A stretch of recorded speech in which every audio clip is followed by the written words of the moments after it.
Thanks for staying with us on South Africa Tonight. Well, to the story, political parties have been given until Tuesday to submit their revised positions on land expropriation without compensation. The ad hoc committee on dealing with the issue decided this on Friday. This after it allowed the ANC to circulate its revised position on the amendment of the Constitution. So for this reaction now, we're joined by political analyst Levendo on the matter. Leva, always a pleasure speaking to you. I mean, when we're looking at the revised position, so to say, and MPs being given until Tuesday to relook at this, does that mean that the African National Congress may perhaps be rethinking its initial position on land expropriation without compensation? I mean, what does this all mean?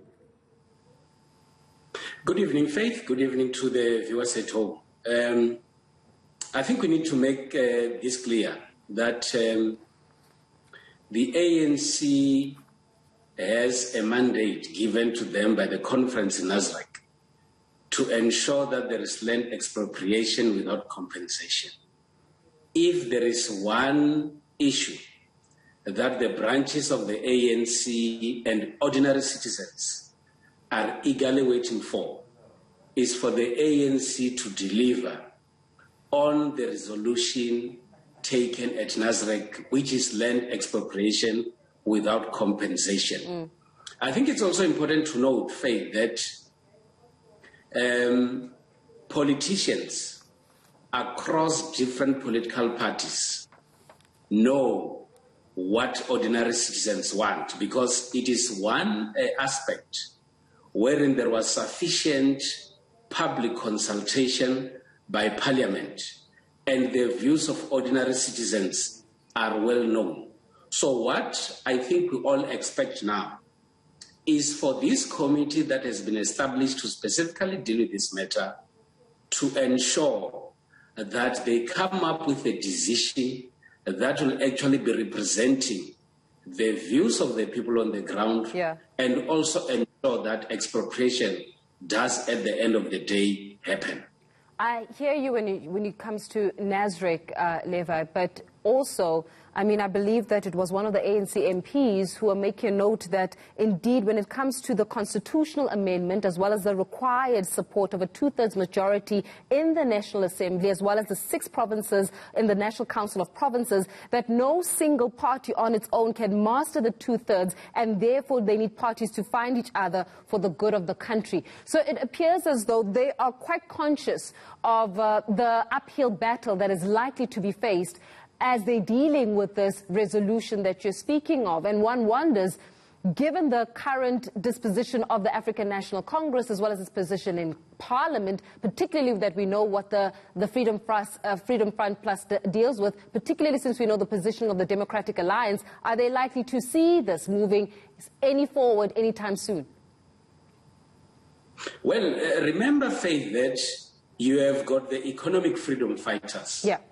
And the economic freedom fighters has been very clear in terms of expropriation without compensation. The ANC, together with the EFF, can make a good number to be able to ensure that this decision is finally being taken by Parliament. So I think what we all need now is that the ANC and the EFF has to come together and have an agreement in terms of areas where they seem not to be agreed. The sense I get is that apparently the ANC seem to be coming up with some moderate and lenient approach towards expropriation, whilst the EFF is actually pushing harder for the actual expropriation and ensuring that the entire piece or the entire land has to belong to the state. But I think it's also important to note that the processes that is underway now gives different political parties to be able to communicate with one another and persuade each other so that they are able to take a decision that will be agreed upon by all the parties that are in this committee. What will be very painful would be members that are sitting in this committee having to go back to Parliament and make a presentation and they still differ. That will not be in the best interest of South Africa and indeed of the decision on land expropriation. Well, let's hypothetically, speculate that if the ANC becomes more moderate in its position on land expropriation without compensation, obviously to the dismay of the EFF, who are very, clear on the positioning of where they stand when it comes to land expropriation without compensation, does the African National Congress then not stand a chance to lose a voter base who were cheering them on when especially the resolution of a land expropriation without compensation was taken? Significant portion, black people in South Africa who felt as though their land had been taken away from them, were finally cheering the African National Congress on. If a moderate position gets taken now, does they not risk taking away that very same voter favor that they had gained?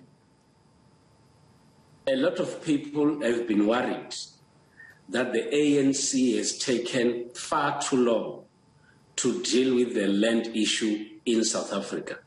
The ANC now has taken this resolution, and with the support of the EFF, or the ANC and the EFF coming together, they can be able to ensure that a land expropriation has to be delivered. But I think what is more important is that you need to have a clear understanding or an agreement between the ANC and the EFF, because these are the two parties that are very much vocal and eager to ensure that this activity does happen. So these two parties, for me, are very, very crucial, and they need to come together and have an agreement, and that will make things much easier for Parliament to be able to pass land expropriation without compensation. If the ANC does not take this opportunity and ensure that this happens, indeed, it will have a huge impact on the ANC, and in the main, a lot of South Africans might actually lose trust on the ANC. Levi, always a pleasure speaking to you. Thank you very much for joining us this evening. That's Levi Ndo giving us the latest insights on the land expropriation without compensation matter. Well, on to this.